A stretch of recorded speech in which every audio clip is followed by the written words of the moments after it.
Peace and blessings. Campaign show live. This is your brother Cam. Monday motivation. Monday, March 3rd. Already March, the third month, third day, of the third month of the year, the new year, 2025. Ramadan Mubarak. Day 3 of fasting. Day 3 of reading. Day 3 of keeping things peaceful and conflicting. I'm kind of trying to stay away from drama subjects or whatever. So just gonna continue reading for those that might be interested on what we do.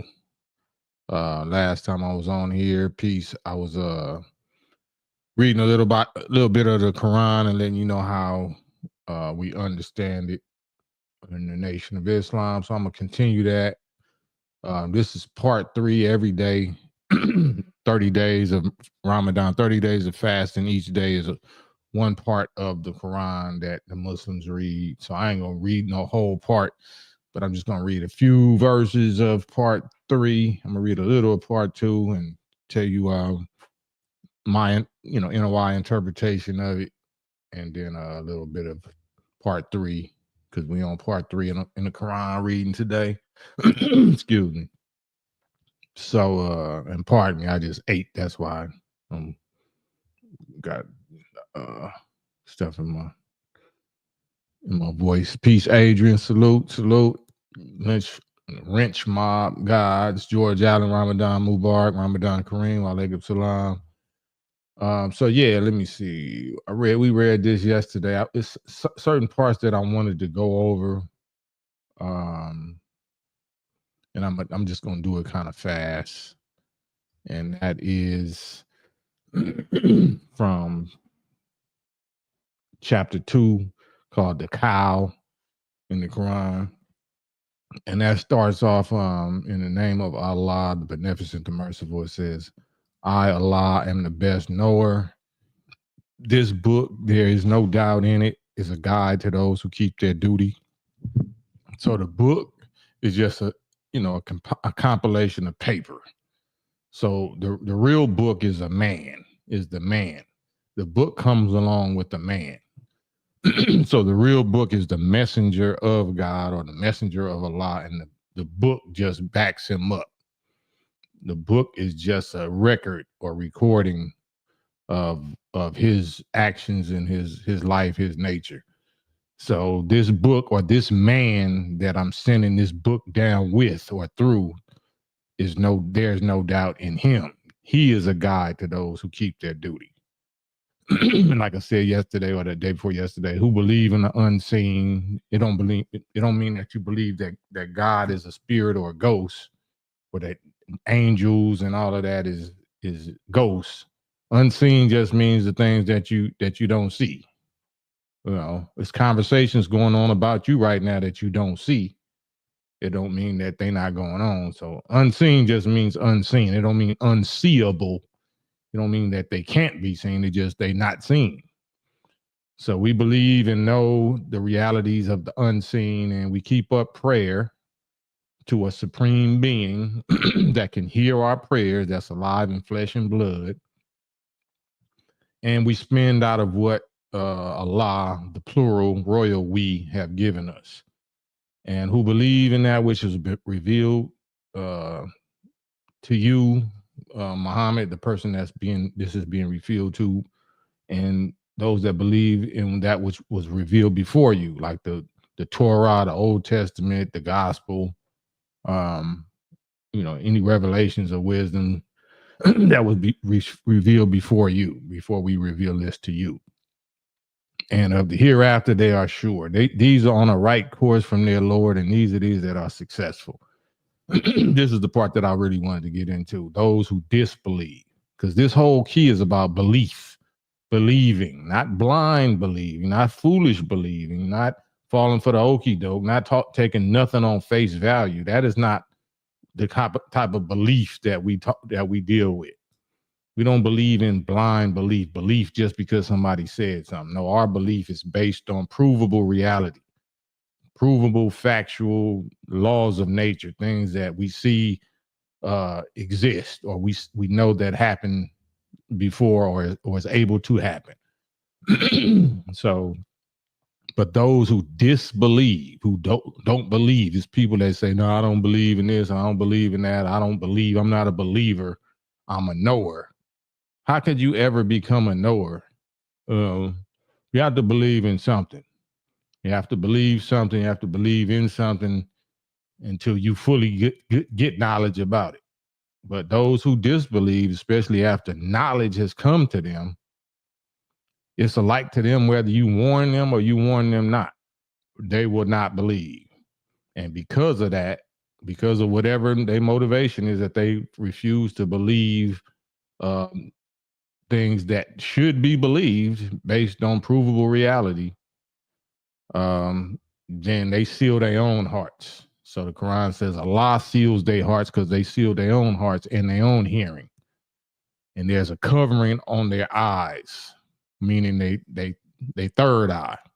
These eyes are just extensions of your brain and your heart. And for them is a grievous chastisement.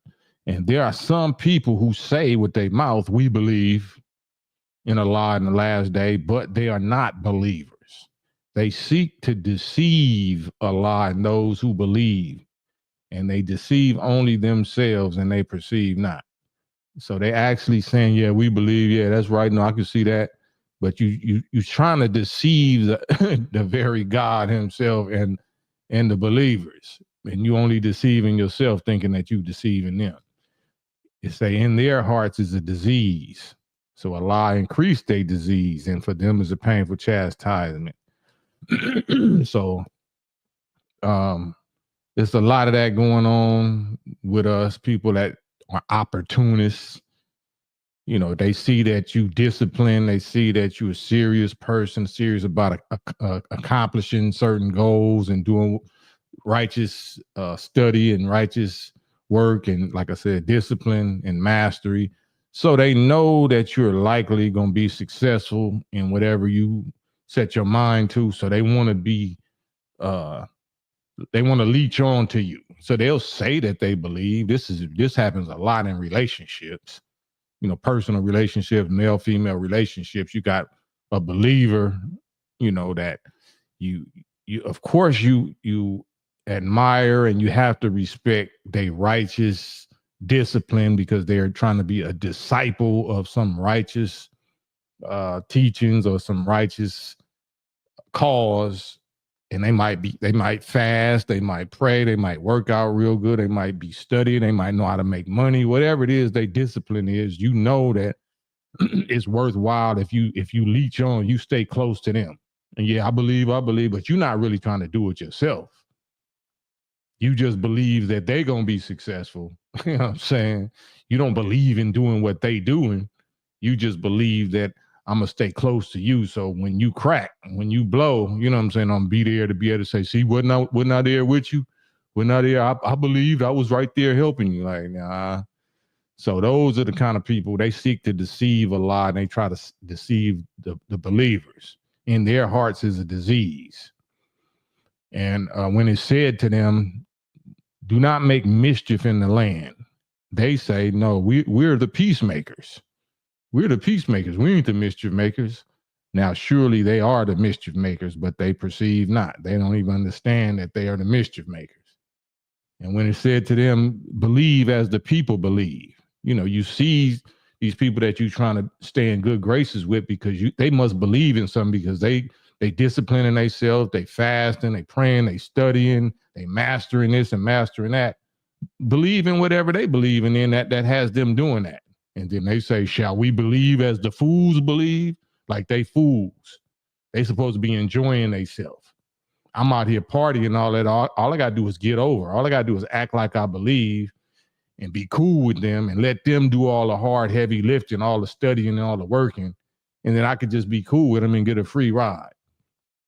So they call us fools for sacrificing and for disciplining ourselves, putting ourselves through this and that to accomplish our goals and to become masters. They call us fools. We missing out. Now, surely they are the fools, but they know not.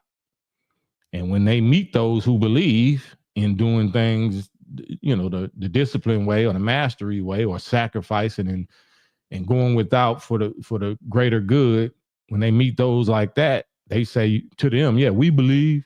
And when they are alone with their own friend, with their own devils, they say, surely we are with you, fellow devils. We was only mocking those believers. It says Allah will pay them back their mockery, and he leaves them alone in their inordinacy, blindly wandering on. So they think they balling, they think they're getting over, they think they're having it their way, but they're actually blind and blindly wandering on. And he allows them to keep doing that and enjoying themselves so they can add sins on top of their sins and violations on top of violations. So God is that much more justified in chastising them. You say these are they that buy error for guidance. So their bargain brings no gain, nor are they guided. So yeah. So let me scroll past that. Let me get down to today's part. I think it's 253.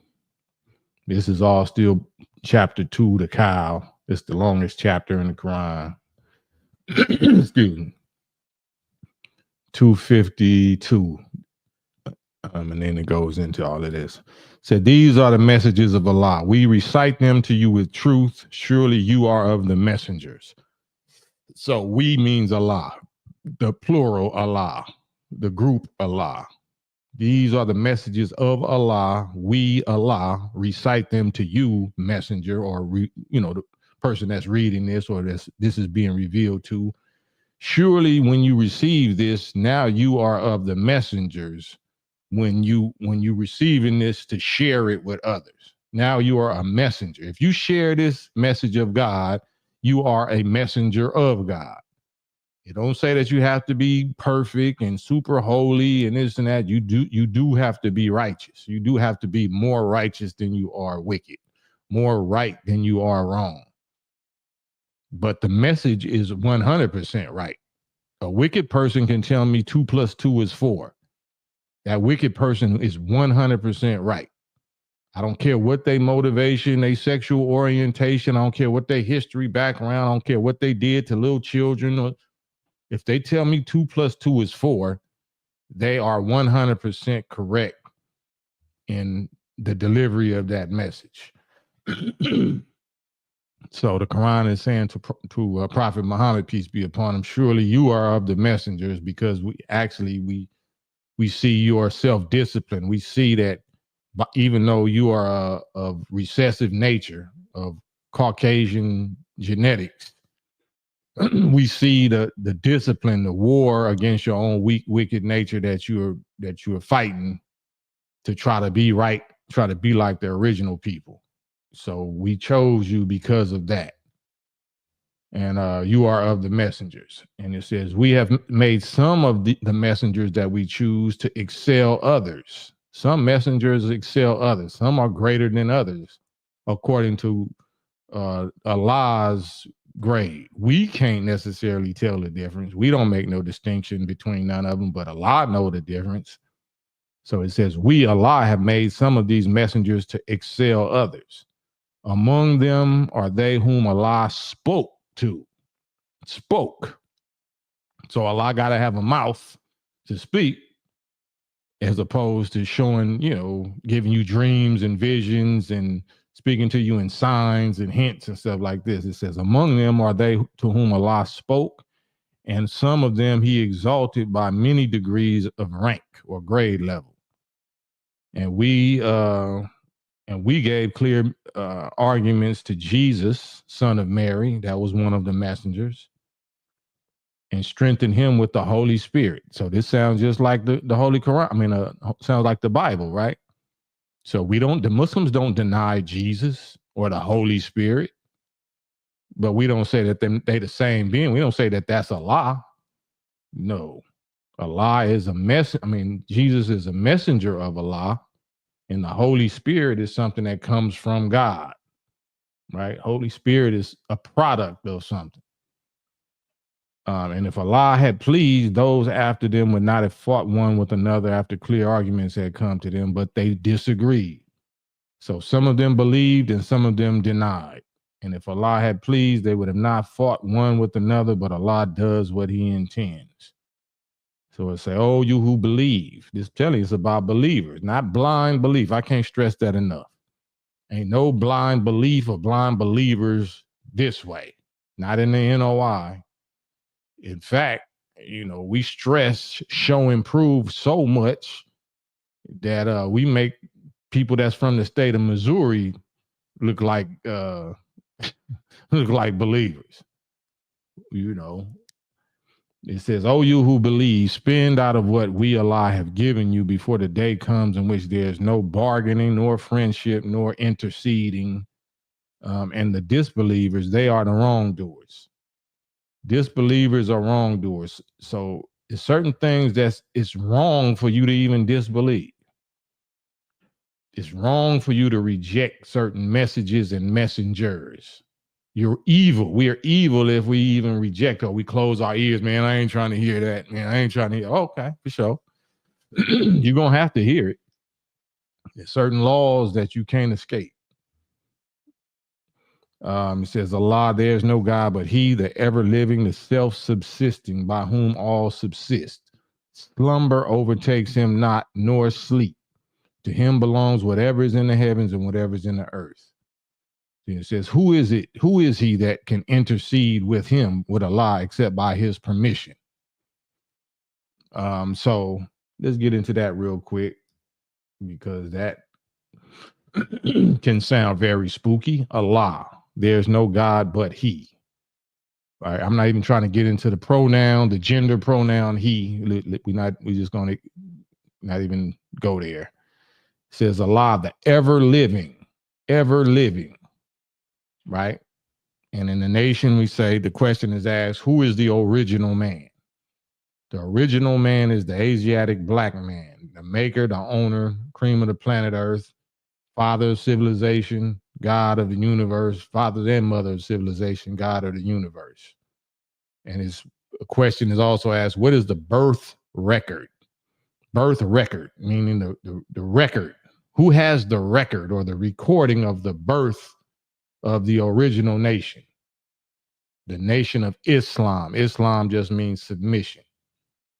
And the answer is there is no birth record. There is no birth record because there was nobody present to record the birth, because the originator had no birth. He was self-created. He didn't come through the womb of a mother. He brought his own self, his own form into existence by his own will, out of the material of infinite, eternal darkness or dark space. Before there was ever such thing as universe, there was the material of the darkness. There was the energy, the intelligence, the life force, all of the probabilities and possibilities and the raw potential, energetic existence is the essence. All of that is the essence of Allah. That is the essence that he built this form out of. So the real you, the real me, or, the eternal, the soul, the mind, soul part of us that don't sleep. That's the ever living. It don't sleep. Right? It says Allah, there is no God but he, the ever living, the self-subsisting, by whom all subsist. Self-subsist, meaning exist. Right? What is your soul? What is the energy? What is the triple darkness rely on to exist? What is darkness of space? What is the triple darkness of space, or the energy that people say is neither created nor destroyed? What does it rely on to exist? Because that's your essence and my essence. Right? We're not talking about this housing. This housing is going to burn out eventually. This housing had a beginning. This housing has an ending. But the species, right? The species doesn't have an ending. Right? This material is made out of eternity. It's made out of infinite. It's made out of the Alpha and the Omega. That's why it's black. That's why we're called the Black Nation. Not because Africa. We are not from Africa. Africa didn't create us. We created the planets and settled on the best part of the planet, which was North Africa. No, we're black because of the infinite, eternal blackness of triple dark space that we produced this form and the planet and all the creations out of. That is our essence. That is our essence. That's boundless. So this can be measured. This has a measure. This has limits and bounds and laws. But the energy or the forces that produced this, the force that brought it together and that holds it together, the will of Allah has no bounds. And there's no difference between Allah and you. You have a will, you have a so-called invisible soul, spirit, will aspect to you. You have an eternal aspect to you, and you have a mortal expression or vessel that holds the immortal. And we're here to grow a soul. We're here to grow a soul. We're here to grow an immortal identity. Immortal identity. We didn't have a unique immortal identity before we was born. There was just attributes, unlimited combinations of attributes and probabilities and possibilities. But once we get here and we actually collapse that potential into and make it actual, it's like they say, collapsing a waveform into a particle. You collapse it and you make it real. Now it's measurable. Now you exist in physical reality. So now you have a unique identity that you're supposed to grow. You're supposed to grow a soul. You're supposed to grow a soul. You can have a mind, but you can lose your soul. You can have a wicked mind, which causes you to lose the thing that you was here to grow, which was a soul, which is the part of us that's supposed to, if there's anything that exists after physical death, the only thing that would be able to continue would be a soul, not a mind, but a soul. Your soul is supposed to be your identity. That's the thing or the part of you that can allegedly travel, astral travel or soul travel. Your soul being or soul body or light body or whatever they be calling it. But if you trick off your soul, you know what I'm saying, you sell your soul, you lose your soul. Yeah, you still got a personality and a mind right here, on this limited earthly, identity. But if you waste that and don't grow your soul, and soul is only a righteous thing. Soul is a righteous thing. So that's the part that's going to continue on. If anything continues on after we physically die, that would be the thing, a soul. But here, if you're wicked, you have the choice to be wicked, then you can trick off and lose and sell your soul, that righteous part that's supposed to be able to go further. If anything exists after this, the soul is the only thing that's going to be able to get there. So it says, Allah, there's no God but He, the ever-living, the self-subsisting, by whom all subsist. Slumber overtakes him not, nor sleep. To him, not to it, not to she, there's no disrespect, but to him belongs whatever's in the heavens and whatever's in the earth. Who is he that can intercede with him but by his permission? He knows what is before them and what is behind them, and they encompass nothing of his knowledge except what he please. So when people tell you you can't comprehend God, that's a lie. I don't care what God you believe in. If God tells you about him, if Allah teaches you the comprehension of him, then you're going to comprehend him. And I ain't read no realistic righteous scriptures or religious texts that say that God don't want you to comprehend him. It just said you don't because you choose not to. Just like people ain't masters. People ain't walking around, knowing how physics work and knowing technology to build computers, not because they can't know. They choose not to know. People don't understand God because they choose not to understand him. They want to freestyle and use their imagination. They don't want to do theology. They don't want to do the science of what God is. They don't want to do experiments. They definitely don't want to do no self-discipline and denying themselves and fasting and sacrificing. They don't want to do what's necessary to understand God. No, God is absolutely understandable and wants you to understand and know him. So much so, he wants you to grow into him.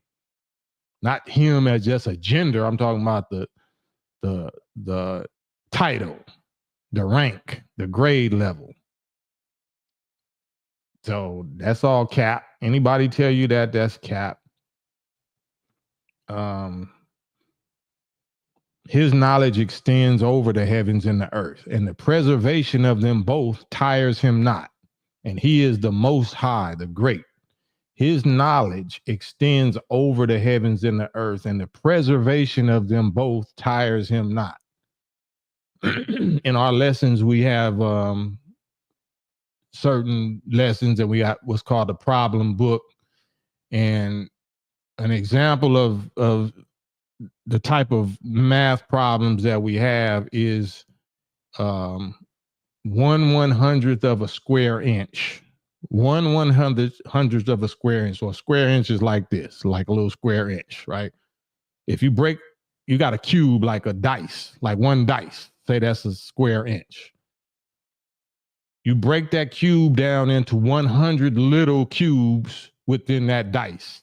Even, within that 1/100th of a cube of that dice, that contains 200 million atoms. 1/100th of a square inch contains 200 million atoms. And then the question is asked in the lessons based on that, how many atoms does 50 square miles contain? So that's what your brain was created to think on, that type of reality, that type of calculations, that type of numbers. 1/100th of a square inch contains 200 million atoms. 200 million. Almost a quarter of a billion atoms in 1/100th of a square inch. So Allah wants to know how many atoms, based on that number, does 50 square miles contain? Because that's letting him know, okay, your brain is the real AI supercomputer. Your brain is really the brain of God. This is nothing to your brain if you wasn't feeding on poison, or if you wasn't mentally dead, you wasn't flatlined mentally, if we wasn't traumatized and destroyed mentally. This was nothing. This was ABCs. This was sandbox kindergarten ABC arithmetic to us. What happened to us? What happened to us for the last 470 years? What happened to us for the last 6,000 years that this makes your head hurt? No, I'd rather smoke a cigarette. Oh, you just gave me a headache. Where the drink at? Where my sipping paint wine at? Where my weed at? Because the devils ain't doing that. The scientists, the satanic scientists, they in the laboratory actually doing that. That's why you have nuclear bombs and atomic physics. That's why you have aeronautics and stuff like that. They in the laboratory bearing witness, proving that this is true. What Master Fard Muhammad brought us and showed us. Einstein proved it was true. This was before Einstein. 1/100th of a square inch contains 200 million atoms. How many square atoms does 50 square miles contain? So the Quran talk about there's not a leaf or a grain of sand in the earth, or nothing less than that, or nothing greater than that. All of it is in a clear book. All of it is known specifically to the God, to a human being. This is the God we pray to. This is a God that we represent in the person of Master Fard Muhammad. This is a God that is the master of the sciences of everything in life. Science, provable knowledge, wisdom, understanding, force, and power. The same Allah that says he it is who takes men's souls at the time of their death. And others, while they sleep, you know what I'm saying? And those who, or it says he it is who takes men's souls at night while they sleep, and and he sends those back. But those to whom the decree of death is passed, he withholds them.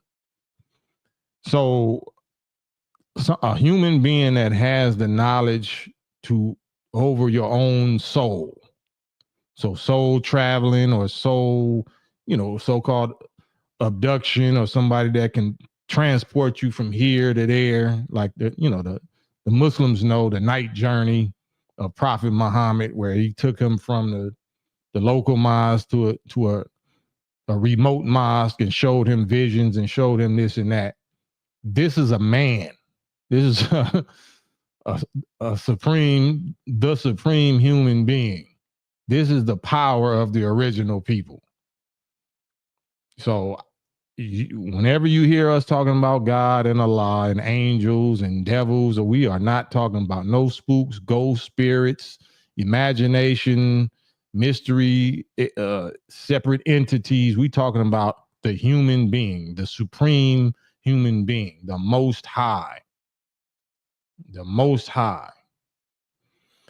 So 256, it says there's no compulsion. There's no forcing people to be in no religion. There's no compulsion in religion. There's not supposed to be you're compelled to do this. I compel you. You're forced to do this. No, you do it because you choose to do it. If you recognize that this is the truth and it's good for you, and you're a believer based on not blind belief, but based on proof, evidence, the universal laws of nature and creation that you know is real and know exist, and you see how they work because you've used knowledge to study them, like these devil and Satan scientists. They don't believe in religion. They don't rely on religion. They're going to pick up a piece of Allah's creation and go put it under a microscope and reverse engineer it. And they're going to say, oh, yeah, these are the laws, like the Muslims say. These are the laws of nature. These are the laws of gravity or electromagnetism. These are the laws of you need H2O to produce life or living organisms. Oh, these are the laws. These are the laws. Prayers ain't the law. Ghost stories ain't the law. Emotions ain't the law. So there's no compulsion. The right way is clearly indeed distinct from error if you choose to go study it and go prove it.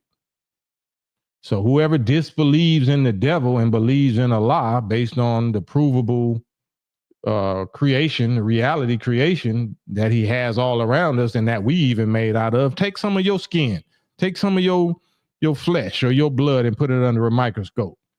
That's the laws right there. Those are the laws of God. Those is the building blocks of creation. Everything physical that you can see and touch and get your hands on is made out of the exact same thing. Atoms. So whoever disbelieves in the devil and believes in Allah, he indeed lays hold on the firmest handle which shall never break. And Allah is hearing, knowing. Allah is the friend of those who believe, right? Because you have to believe. It's just like you believe in your mother. You believe in your father. You don't know what your mother and father knows. You believe based on what they have done for you, based on your instinct, based on your pre-programmed intelligence. You believe in your mother. You believe in your father. So Allah is the friend of those who believe in him. You know what I'm saying? How much do he have to show you for you to believe in him? How much do your mama have to show you for you to believe in her?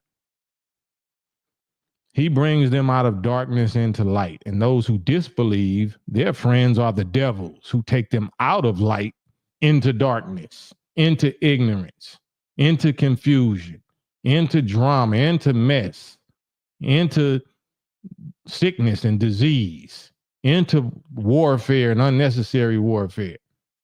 They are the companions of the fire, meaning hellfire. Not after you die. Ain't no fire after you physically dead. Hellfire means the agony and the burn of consequences while we live. Hell is while we live. Ain't nobody know about nothing that exists, no pleasure, nor pain, no reward, or no consequence after you physically die. No, we talking about the consequences of what happens to us when we do bad or do evil while we live. We get hell while we live. We do good while we live. We get heavenly reward while we live. 258. Have you not thought of him who disputed with Abraham about his Lord, because Allah had given him kingdom? So it's a certain king that was disputing with Abraham about Allah. So Abraham said to this king, my Lord is he who gives life and causes death, or causes to die. This king said, I give life and I cause death. So Abraham said, oh, okay, well, surely my Allah causes the sun to rise from the east. So do you make it rise from the west? Or can you make it rise from the west? Thus that king who disbelieved was confounded. He shut his mouth. And Allah guides not the unjust people. Or another example is like him, a person who passed by a town and it had fallen in upon its roofs. And he said, when will Allah give it life after his death? So Allah caused him to die for 100 years, then raised him. He said, how long have you tarried? Or meaning, how long have you stayed away? How long you been in that condition? He said, I've been dead for just a day or a part of a day. And he said, no, you've been dead, or you've been tarried, or you've stayed in that condition 100 years. But look at your food and your drink. Years have not passed over it. And look at your donkey. Look at your donkey. And that we may make you a sign to men. So one of the ways that I interpret this little story is people that disbelieve in the laws of creation and in the progress and the process of continued evolution. Evolution is the growth of Allah. Evolution is not just happening on its own. Evolution just means growth, just like creation just means growth. You might not have seen or known or been familiar with the one who set it in motion. Just like you're growing. If you got a child, your child is evolving. Humanity and the species, everything is evolving. But it's a mind, it's a will, it's a God that's pushing it forward, that's causing everything to grow. Creation is taking place while we speak. There's no such thing in creation, in history, as some abracadabra creation snap and it's done. It's at the final stage or product, or it's mature, or it's grown. Absolutely not. If you think that's how God worked, you have been deceived. You have been deceived, and you believe in the Easter Bunny or Santa Claus or fairy tale, tooth fairy. God does not work like that. Everything in creation had to be grown. If you see it, it didn't start out that size. You didn't start out that size. The planets didn't start out that size. Nothing that you see started out the size that it is. It all had to be grown or created or evolved from nothing, from something either so small that you didn't know it exists, or from nothing. So years, it takes years for certain things to ripen, or it takes years for certain things to even be manifest. We are creating things right now, and we'll never live physically as individuals to see it. That's the way God's creation worked. The sun that we got out there and other stars or whatever, they was created by God's thousands, hundred thousands, trillions, millions of years ago. They never lived to see those stars. Just like you might be living in a house right now that somebody built 200 years ago. They never seen you, you never seen them. But you're not foolish enough to say a ghost built my house or ghosts built my house. They're ghosts now, you know what I'm saying? Excuse me. Not saying it like that, but they're dead. They're not alive, but your house is still there. You still living in something that somebody else built. That's the same way with creation. If creation is physical and it's still here and exists, that means somebody physical put it here. Somebody physically put the planets here. Somebody physically grew the planets. If you see there's trees and fruit trees and vegetables or whatever, whether they growing in the wild or what they growing in a orchard or something, somebody planted that. Somebody put that there.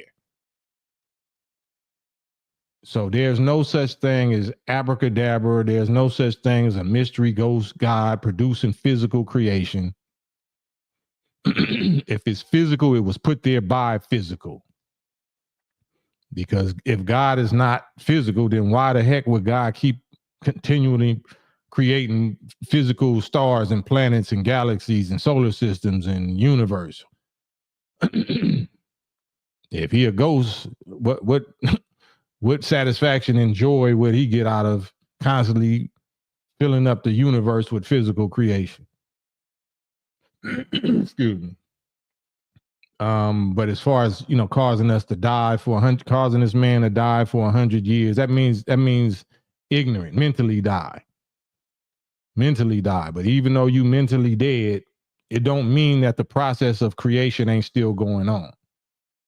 It don't mean that everything else died because you died. Everything is going to continue to grow and evolve and go from stage to stage until it finally reaches its destination that the creator wanted for it, which is called perfection. And perfection is relative, meaning it's just going to be a new beginning. Perfection is just achieving and attaining a specific point to fulfill a specific goal at that time. And then once that perfection level is reached, then you set in another level of perfection, another perfection goal, and it just goes on and on and on into eternity. And that's why I said before, that's the joy and the beauty of living, because all of us are unique expressions of Allah or God that never existed before and never will exist again in this unique expression. And if we don't waste our soul, if we do what we're supposed to while we're here and grow our soul, then it's possible. We don't preach and teach and about no afterlife or what happens after you physically die, but the patterns seem to be consistent, that there's always a next level, but we have to master this level to qualify for it. If there's a next level, qualify for it. So if these scriptures is all talking about he it is or she it is that lost their soul and lost their soul and lost their soul, the soul must be the thing that we trying to grow. The soul must be the thing that if anything continues on after this, it must be the soul. Right? So what's wrong with that? What's wrong with growing your soul? What's wrong with getting into the science of soul? Right? So that's what this is all about. Believing, being a believer in the God and growing your soul. The soul is the baby God, the baby righteous God that's supposed to be eternal. That's supposed to be your immortal part of yourself. But if we don't ever grow the soul, then we just remain mortals. And just like the sperm that got ejaculated with us, they just gonna turn into fertilizer or compost for the one that made it. So I ain't into being fertilizer and compost. I'm into being the one that made it. All of us are the ones that made it. So why would you come this far just to trick it off and let the devil seduce you or deceive you into tricking off your immortality, tricking off your soul, thinking that you can get money and riches and ball out and master the underworld and just have fun and party. Oh, okay. Yeah, that's what you think you here for. Enjoy.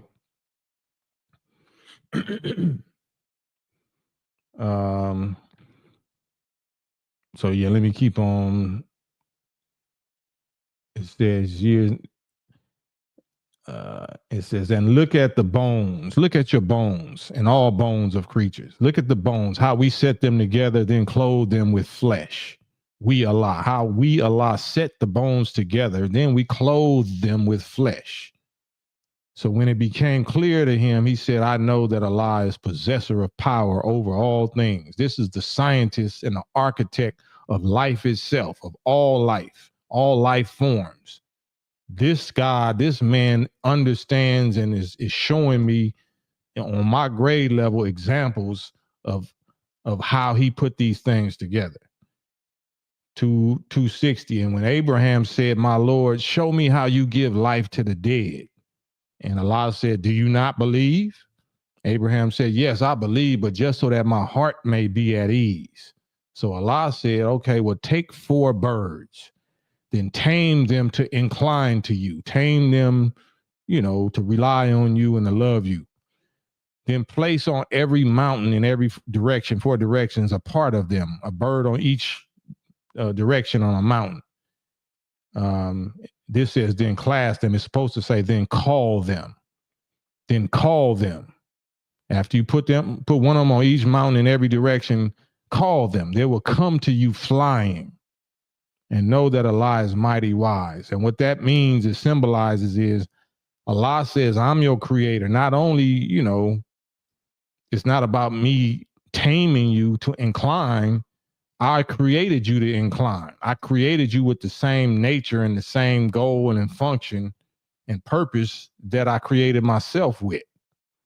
So all I have to do is call your nature, and you're going to come to your original self. You're going to come back to yourself once I call you.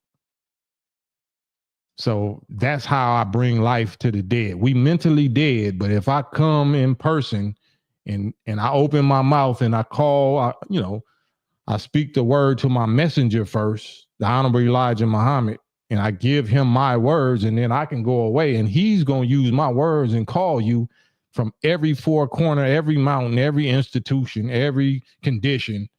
And you go, if you my people, you gonna come. If you the devil, then you won't come. You know what I'm saying? But if you my people, with my nature, you coming. Because this is the sound that resonates with your whole creation, your whole makeup. This is the sound of truth and love and light and beneficence. And so so it says, though the parable of those who spend their wealth in the parable of those who spend their wealth in the way of Allah is as the parable of a grain growing 7 ears, like corn or rice or wheat. In every ear is 100 grain, and Allah multiplies further for who he pleases, and Allah is ample giving knowing. But those who spend their wealth in the way of Allah, then follow not up what they have spent with reproach or injury. Their reward is with their Lord, and they shall have no fear, nor shall they grieve. So this is talking about charity and helping each other. It's not just with money, but just with time, energy, a good word, a smile, a hug. That's wealth. Wealth ain't money. What I'm doing right now is wealth. This is priceless.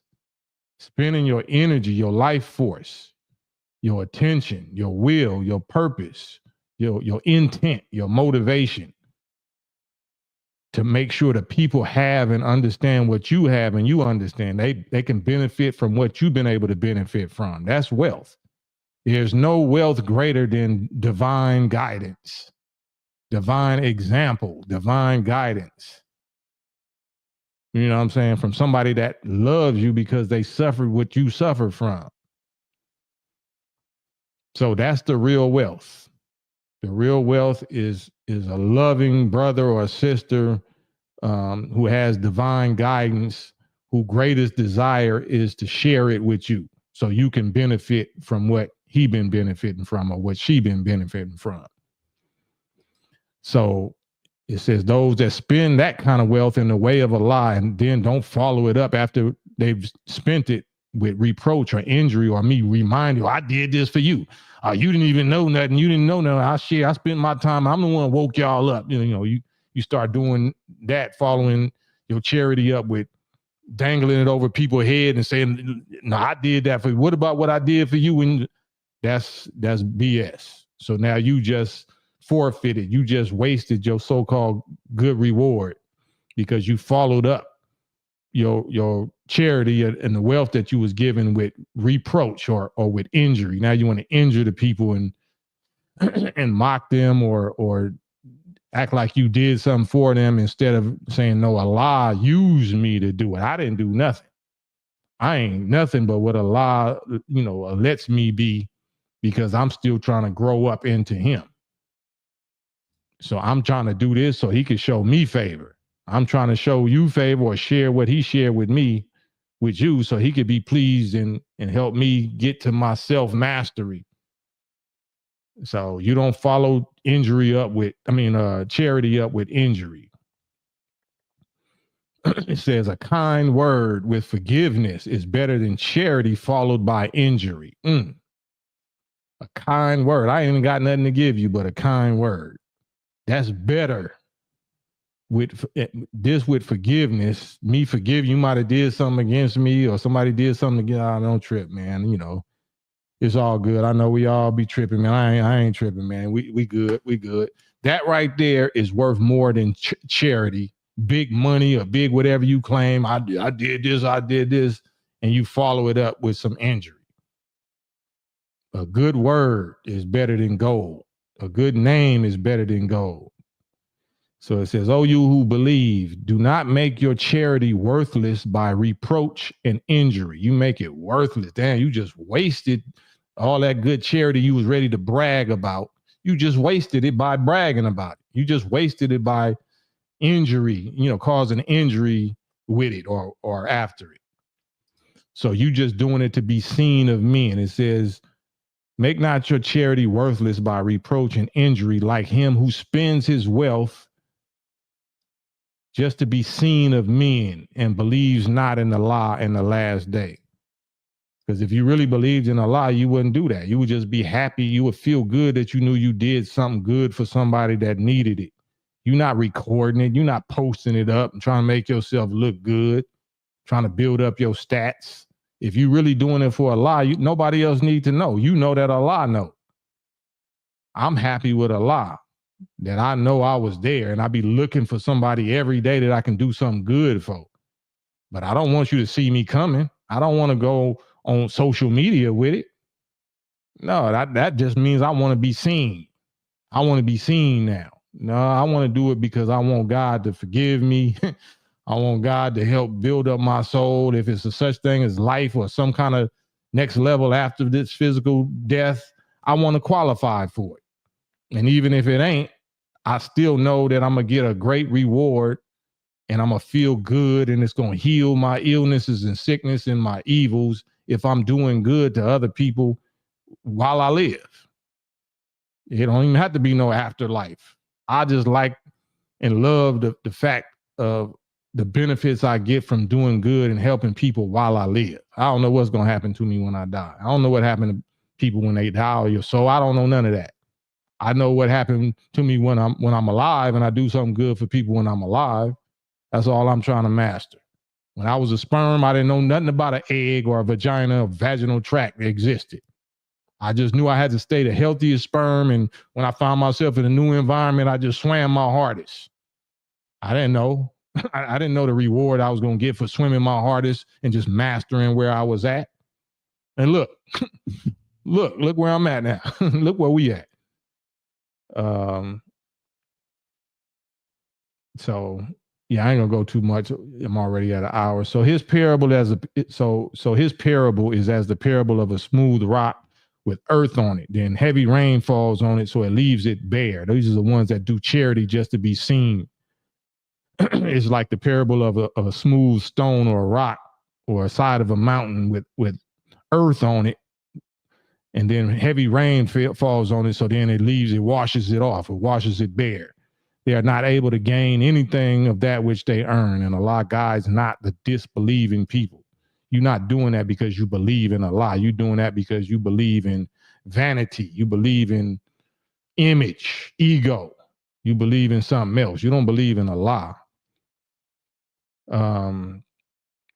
And the parable of those who spend their wealth to seek Allah's pleasure and for the strengthening of their souls, there go that word souls again, strengthening of their souls is as the parable of a garden on elevated ground upon which heavy rain falls. So it brings forth its fruit twofold, double. But if heavy rain doesn't fall on it, light rain still suffices. And Allah is seer of what you do. Man, look at 268. It says the devil threatens you with poverty and enjoins you to be niggardly, meaning stingy, greedy, miserly. The devil threatens you. Is that not the truth? This was written 1400 years ago. This is revealed, I should say, 1400 years ago. Is this not the truth today more than ever? The devils threaten you with poverty and enjoin you or encourage you to be stingy and miserly. Stingy and miserly. And Allah pronounces, Allah promises you forgiveness from himself and abundance. The devil threatens you with poverty and Allah promises you abundance. And Allah's ample giving, knowing. He grants wisdom to whom he pleases. I'm telling you, that's the real wealth. The wealth ain't US dollars. The wealth ain't United States currency. That is not the wealth. The wealth is not fame and US currency with former slave masters' faces on them, or digital currency or Bitcoin or none of that. That is not the wealth. Wealth is wisdom from Allah. Wisdom and guidance and knowledge. I guess wisdom is that knowledge of the forces of having the power over the forces of nature. Knowledge of how to activate and use your God powers over creation, over the forces of nature. That's called wisdom, supreme wisdom. And Allah grants wisdom. He gives the keys back to his servants who believe and who do good to others. If we're not believing, if we're not praying, believing and praying, God ain't giving us back no keys to no Allah powers. And I say it again, inshallah, if Allah please, at the end of this 30-day fast, after this buildup of blessings and buildup of discipline and fasting and reading and praying to Allah, to my Allah, I intend to do some challenges that we ain't really seen before because it's time, and it's time for a whole lot. It's time for a whole lot. So Allah grants wisdom to whom he pleases, and whoever is granted wisdom, he indeed is given a great good. This is something God is calling a great good. And none mind except men of understanding. None mind except men of understanding. And it says, whatever charity, alms just means charity. Whatever charity you give or whatever vow you vow, Allah surely knows it, and the wrongdoers shall have no helpers. It says, if you manifest charity, how excellent it is. And even if you hide it and give it to the poor, it is good for you. And it will do away with some of your evil deeds, and Allah is aware of what you do. It says the people's guidance, their guidance is not your duty, but Allah guides who he pleases. Your duty is just to deliver the message clearly in the right spirit and get their blood off your hands. Whether you guide it, whether you believe it, whether you agree with it or not, I do not give a damn. I do. If you my people, I would love to see you benefit what we've been able to benefit from. But if you're a disbeliever and you want to be a op against our Savior and deliverer, and you want to reject and rebel or whatever, then that's on you. Your guidance is not my duty. My duty is not to guide you. My duty is not to make you agree with me. My duty is not to make you believe me or believe in him who I believe in. My duty is just to deliver his messages and get your blood off my hands. And that's what I'm doing. And after this, Allah willing, I'll have another function, if Allah please. But Allah guides whom he pleases, and whatever good thing you spend, it is to your good. And you spend not but to seek Allah's pleasure. And whatever good thing you spend, it will be paid back to you in full, and you will not be wrong. Oh, this is my verse for 30 years right here, 30 something years. It says, charity is for the poor who are confined in the way of Allah. Charity is for the poor who are confined in the way of Allah. They cannot go about in the land. It says, the ignorant man thinks them to be rich on account of they abstaining from begging. If this ain't been me for the last 30 years, I don't know what have. The ignorant man has thought I was rich for 3 decades on account of me not begging. I've been more impoverished, I'm talking about financially, than everybody I know, damn near, in the music game for sure. The ignorant man, those that don't know, because of my health and the strength of my faith and spirit and other things, they don't think that I'm financially in poverty, because I never looked at myself as financially in poverty, because my mind and my understanding and my health was never poverty or poor. But my pockets was poor. My pockets been poor. But that's proof that that's not the real wealth. The ignorant man thinks, us to be rich on account of our abstaining from begging. And you can recognize them by their mark.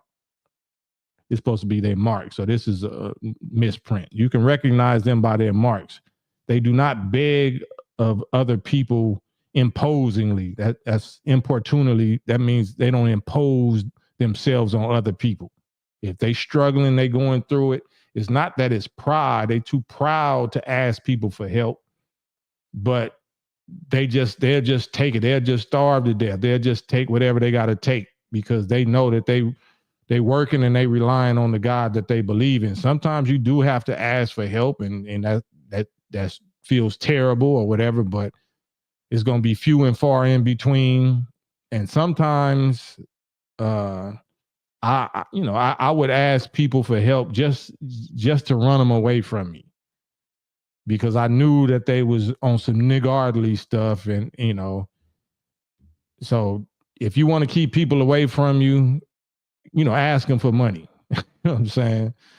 I might have, I don't even really need it, but that's how I can keep you away from me. You're not going to want to call me because I'm going to ask you for some money.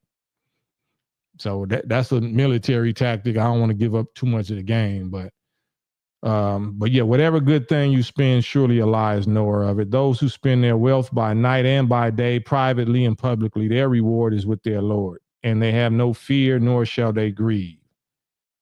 275, this is what the Ashkenazi Satans be doing. Those who swallow usury.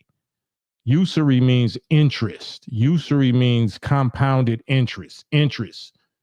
extra delinquent penalties and interest. Like you loan somebody something, and instead of them just understanding that you're going through what you're going through, and they ain't tripping, they're gonna double it, and they're gonna redouble it, and keep on tacking on interest. And so those who swallow that type of profit cannot arise, except he arises whom the devil prostrates by his touch.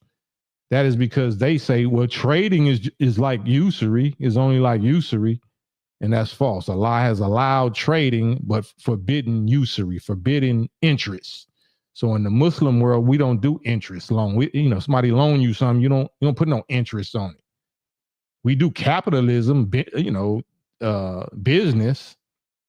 But if somebody is borrowing something from you and you know they hurting, no, you either don't, I can't give it to you, or if I give it to you, you can spare it and just give it back. You don't have to add nothing back onto it when you give it back. Just give it back when you're able to give it back, because I believe in Allah, and I know Allah is going to bless me with more because I'm helping you. That's how I got enough to help you now, is because I wasn't tacking on interest. I wasn't beating people with some satanic capitalism or satanic usury. So there's a law, a law of generosity, the law of giving in the universe. When you help others, especially when they in need, and especially when you in need. If you in need and you still helping somebody, you feeding others in a day of your own hunger, then yeah, that's for Allah. That's for Allah. So these capitalist, Satan, usury, interest devils ain't gonna do that.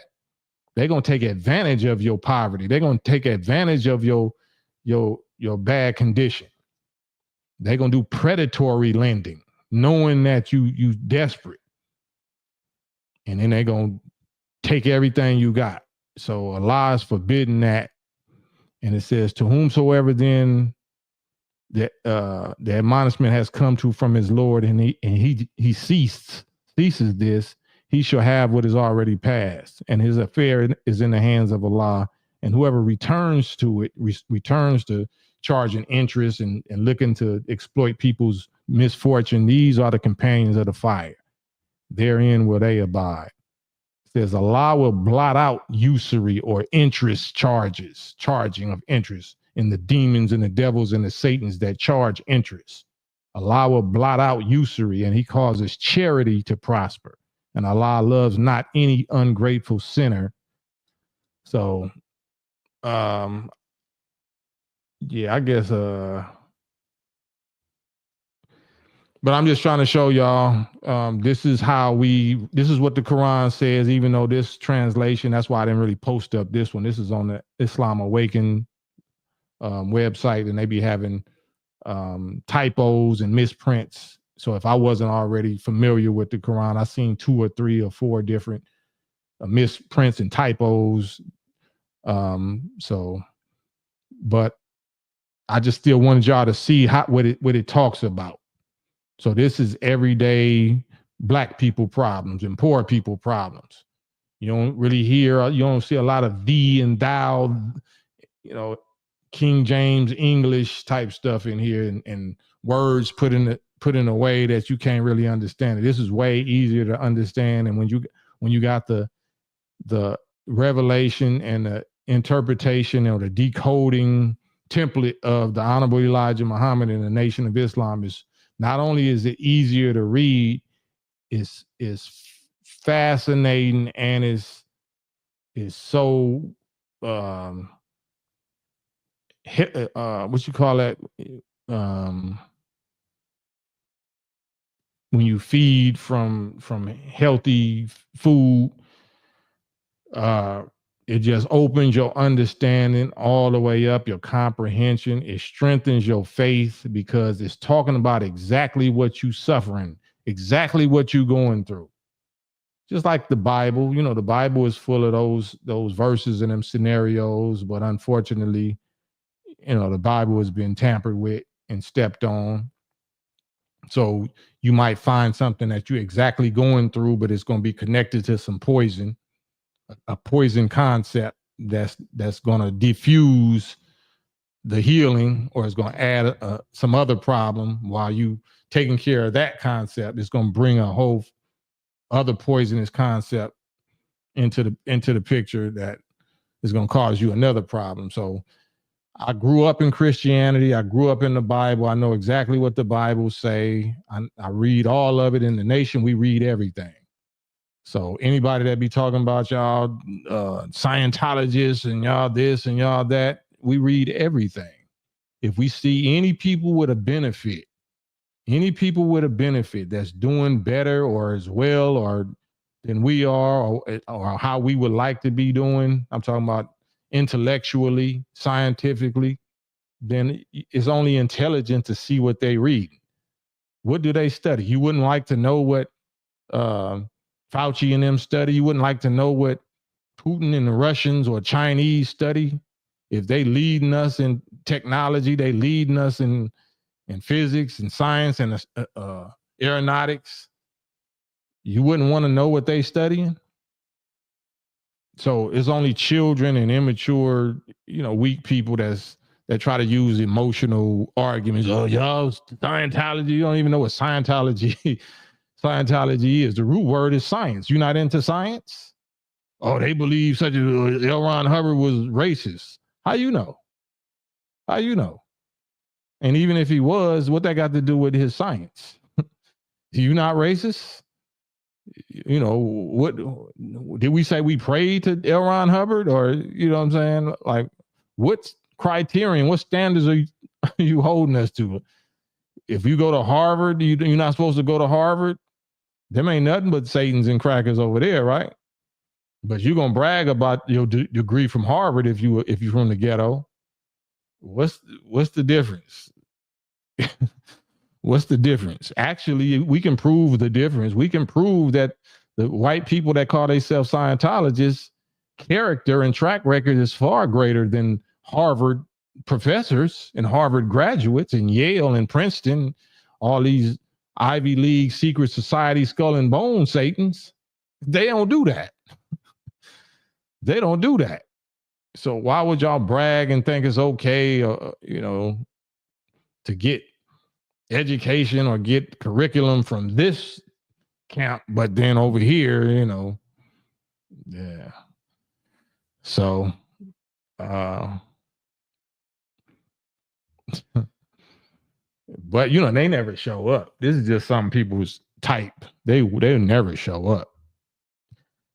But it's Ramadan, so I'm trying to keep, bring it on back to the peaceful, non-confrontational subject. And just remind y'all, when we say the word Allah, we're talking about a human being. We're talking about the super hero, the superhero, so-called sci-fi superhero, Thanos, superpowers of the original human beings, the original nation of human beings, which is the original people of this planet. And if you want your powers restored and renewed, if you want to reclaim your superpowers, your God superpowers, and they just God powers, really not supposed to be no such thing as superpowers, because that's natural for us. But if super just means supreme, superior, super just means superior, supreme, superior, or supreme. So our natural powers are supreme and superior to every other being in existence.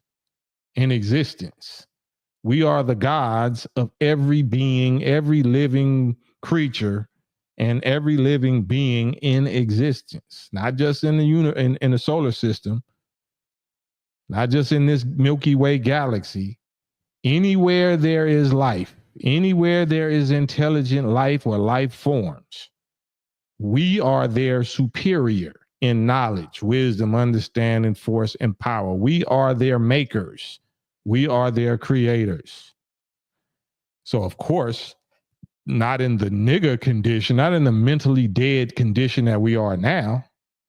Of course not. That's why we call mentally dead. We're called this is called the resurrection. We're not talking about resurrecting people out of the cemetery, out of the dirt. No, this is the dirt. This is the dirt that we buried in. This is the coffin or the casket that we paralyzed in, we powerless in, our own bodies. Our bodies have become our grave. This is the earth that we buried in, that we dead in. But once we come back to life, once we're raised from this cemetery, this graveyard, this earth, raised back into being God in this earth, then you will see what I'm talking about. So the heavens and the earth was created by our fathers and created and made subservient. All creation and all life was made to serve us. Take it or leave it. You can believe it's something greater than you if you want. You can believe it's something greater than the God, the original black man and woman of this planet if you want. Good luck with that. All you're going to do is be terrified and confused and paranoid and, thinking something got power over you. That's all you're going to do. And you're probably going to be on medication. You're probably going to be a cigarette addict, a weed addict, an alcoholic, a food addict, a sex addict, or something. Because if you believe in that type of thing, if you believe in something greater than you, then that's a constant,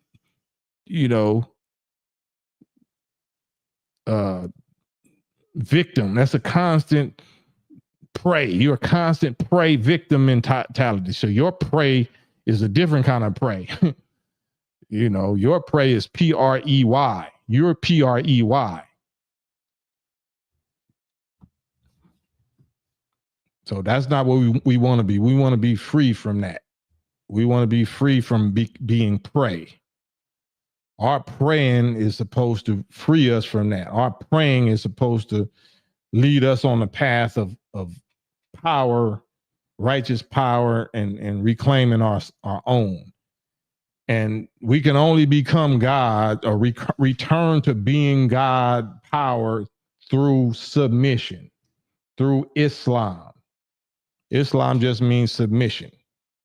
It is impossible to grow into God without being a Muslim, without submission and obedience to God,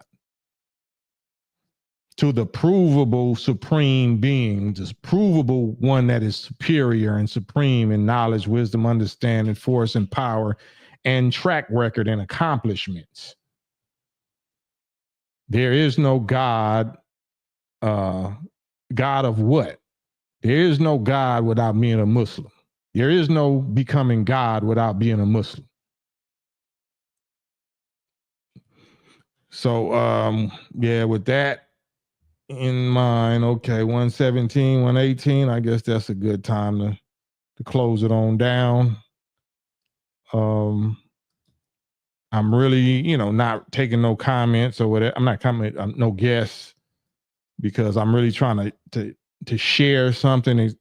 At least this first week of Ramadan, maybe the whole Ramadan, because a lot of times if I take questions and I deal with comments, I would have to correct something, and it might lead to argument or disagreement or something. I just don't want to focus on that energy. I just want to say my little piece, and you can believe it or not. You can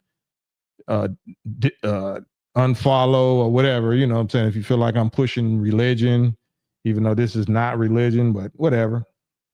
My job is not to entertain. My job is not to be monetized and please YouTube algorithms. This is Ramadan. So if anybody knows my history and track record, if I just told you that I've been poverty for 30 years, I clearly ain't doing this for money. This clearly ain't been putting me in financial luxury. But it's been putting me in mental and spiritual luxury for sure, power for sure. And I've been seeing the unlocking of certain powers and keys or whatever that I have never seen before in my 30-something years, 34, 35 years of being a registered Muslim in the Nation of Islam. So I'm very grateful and excited to know what time it is and to see what's been given and what's being unlocked in us. Man, so I want y'all to benefit from it. I don't want to be just like even in rapping when people had the sack and selling selling dope and whatever back in the days in the 80s and the 90s. I was never the kind of person that I wanted to flex and floss on my own people.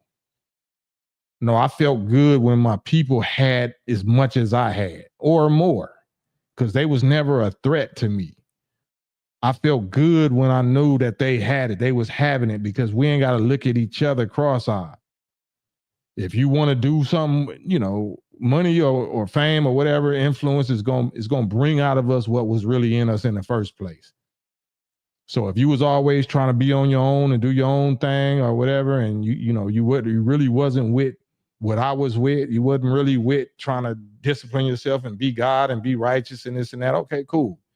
You get your money, your fame, whatever. You do your own thing. All good. Just don't slander me. Don't step on my toes. Don't create nothing that's intentionally trying to hinder our people from Allah or from the mosque or from the nation, because there's a whole lot of that going on, and we'll get into that as if Allah please, as we read more and more every day.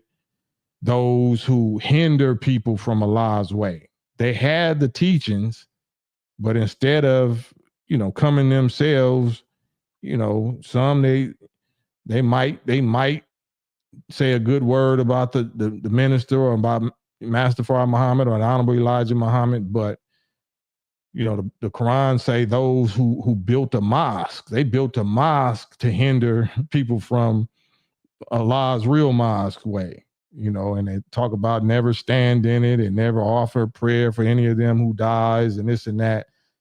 And I never looked at those verses a certain way until this Ramadan. So I was like, whoa, I understood what time it was and what has to be done and what has to be said. And but the disbelievers, the fact that people boldly say, I don't believe in that. No, we don't believe in that. We don't believe that. Oh, okay, clearly. Well, that's the definition of a disbeliever. We Muslims, bear witness, we Muslims. So let's do the challenge. Let's do the challenge, because clearly I'm a believer. Let it be known from the mountaintop, I'm a believer. We in the Nation of Islam shout it from the mountaintop. We're believers first, and then we become knowers. We become God from being Muslims, right? So, yeah. So we'll see, God willing. God willing. But yeah, I'm seeing a lot, and I'm realizing, I'm just realizing some stuff.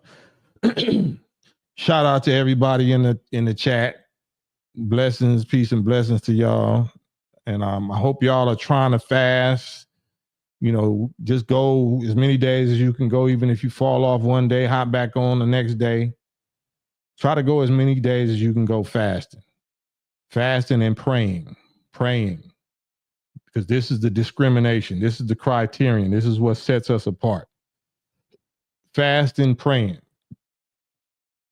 Because even if you don't read, I'll come on here and read a little with you or whatever, or read a little for you.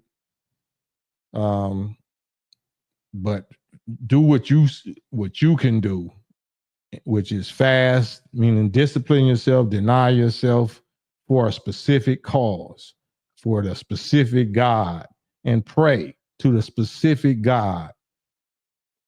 I really want to hear anybody that has a problem with that, not to argue with you, but to strengthen you.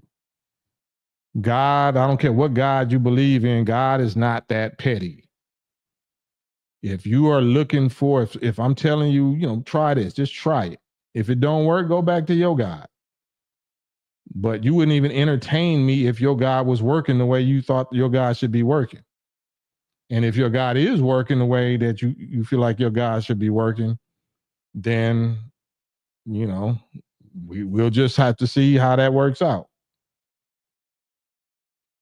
Because it's wartime. I don't know. Me personally, I've been studying our people in the religions that we into. They don't acknowledge the real enemy. It might be one group, maybe two, which is like the Hebrew Israelites, and I'm not sure about the Moors. Maybe the Moor Science Temple. Those are really the only two that I'm aware of that acknowledge the real enemy, acknowledge that we really are in a war against the real enemy. The rest of our people, the religions that we into, they don't identify no real enemy. The enemy is a spook devil, right? So if you feel like that God is satisfying enough to you, and you avoiding the tricks and traps of the real devil by believing in the spook devil, then that's on you, and we'll see how long that lasts. But I would never sentence my own people and my own children to believing in some mystery devil or some mystery God. No, I have to identify who the real enemies are and who the real gods and who the real righteous are. The believers in the real and true and living God and the true and living Satans and devils. You can't call one flesh and blood and then one ghost. Your God can't be a spirit and your devil is flesh and blood. or vice versa. They both either have to be flesh and blood, or they both have to be invisible spooks that's not flesh and blood. And if you think they're invisible spooks that's not flesh and blood, then you already lost. You already lost. Because you can't identify them. You can't identify them. When we clearly was identified of who would be slaves. How did they identify us to become slaves? How did they choose us to be slaves out of all the other people, other types of people on the planet? It was for a specific way, right? It's in a specific thing that they saw. And that's the same criterion that we use. That's how you prove who the gods and who the devils are. That same standard. So y'all can act like it's a post-racial and it's no, we all the same, all red blood underneath. And well, a black widow spider got red blood. All kind of insects got red blood. They make them your brother? Are they your brothers and sisters just because they got red blood? Crocodiles and snakes got red blood. That's your brother? We all the same underneath because we got red blood? Like, all right. So yeah, man. On that note, check on out, tap on out, like, subscribe, share. This is the KAM-PAIN show. This is day 3 of Ramadan fasting, reading. Part 3, health, mental health, spiritual health, moral health, and wealth. The real wealth is divine wisdom and guidance. And love, family, family. A lot of us is very lonely and suffering right now. I don't care how much fame and money and luxury and job and accolades and certificates you got on your wall. You don't have a family. You don't have a loving, believing family. So you're poor. You're poorer than all of us. That's very poor. That is very poor. So life is about relationships. Life is about love. If we don't have love for human beings and love of human beings and love by human beings, then we're not really alive. We're really not serving our purpose. That's proof that, whatever it is that we believe in and what we follow is deficient, is faulty, because it wasn't able to produce love. It wasn't able to produce family. Other than God himself, there's nothing more valuable and important than family. Family of your own, not your offspring or your siblings that you didn't have no control of. You're a sibling of somebody else's parenting. I'm talking about you being a parent, you creating your own family, you being successful as a mother or a father, creating your own family, your own loving family that loves you, that believes in God. that knows the true and living God, that knows that we should believe in God. And it takes submission and belief to grow into being a God. So that's what I wanted to share. That's why I be on it, even though some people think I'm tough or tough guy. I'm not no tough guy. I'm not no this and that. I'm a soldier for sure. I'm a warrior for sure, but I'm a brother. I'm part of a nation. I'm part of an army. I'm just a soldier. I'm just a foot soldier, but I'm a family man. You see well, I don't be showing my wife, but you see my little daughters. You see my son. That's my wealth. My wealth is not no money. Money can't buy that. Fame can't buy that. Accolades can't buy that. Certificates and diplomas can't buy that. Corporate status can't buy that. Knowing how to dunk a basketball or how to rock a crowd or whatever, rapping, can't buy that. That's something only God can give you. That's something that, that's the heaven. That's the real wealth and the real riches. And so, yeah, on that note, KAM-PAIN show live till tomorrow. Peace and blessings. We out.